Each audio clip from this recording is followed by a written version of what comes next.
योग क्रियाओं द्वारा हम वापस अपनी संस्कृति की ओर लौट रहे हैं। नमस्कार दोस्तों, मैं योग शिक्षिका सन्नू दुबे। आज के इस एपिसोड में हम बात करेंगे गौमुख आसन की। गौमुख आसन करते समय लास्ट पोजीशन जो हमारा होता है वो गौ के मुख की तरह हो जाता है, इसलिए हम गौमुख आसन कहते हैं। तो गौमुख आसन में हम क्या क्या गलतियाँ करते हैं, इसमें क्या सावधानियाँ हैं, इससे क्या लाभ होते हैं, आइए हम सीखते हैं।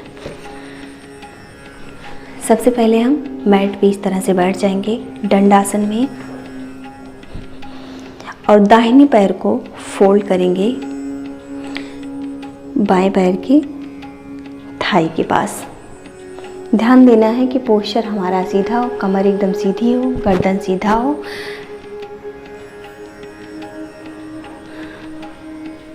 और फिर हम बाएं पैर को लाते हैं दाहिने हिप के पास। ध्यान देना है कि ये जो मेरा हिल है हिप के नीचे ना हो, इसी तरीके से सिर्फ इतना अटैच हो, इस तरह से। एक सेकंड में सामने करके दिखाती हूँ। और जो हमारा पैर हो यानी कि नी हो, ये नी टू नी एकदम सामने की तरफ एकदम बराबर होना चाहिए, इस तरह से। फिर हम कमर को एकदम सीधा रखते हैं। फिर हम हाथों की मुद्रा में आते हैं, यानी कि हमारा दाहिना पैर अगर ऊपर है तो फिर दाहिना हाथ भी ऊपर की तरफ जाएगा, इस तरह से एकदम सीधा तो एकदम। और बायां हाथ पीछे की तरफ, यानी कि एक दूसरे से इंटरलॉक करेंगे, एक दूसरे को इस तरह से पकड़ लेंगे।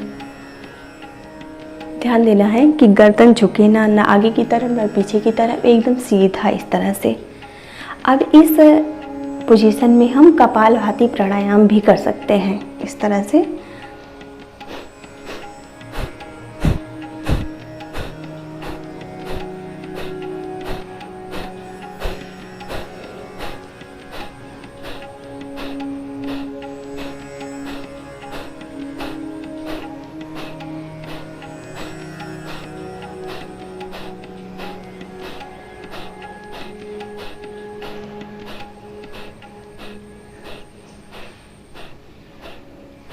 वापस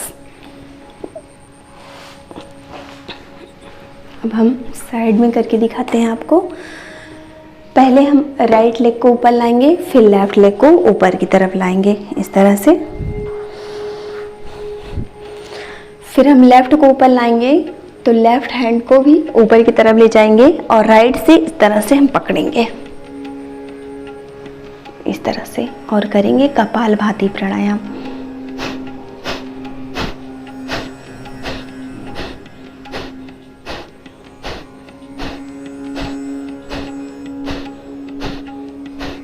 फिर हम वापस आते हैं।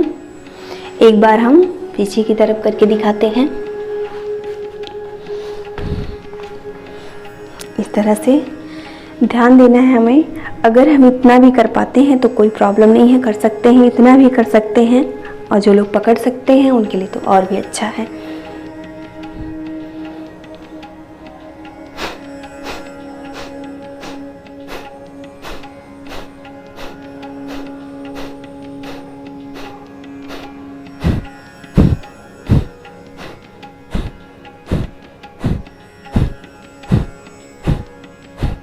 फिर हम धीरे धीरे वापस आते हैं।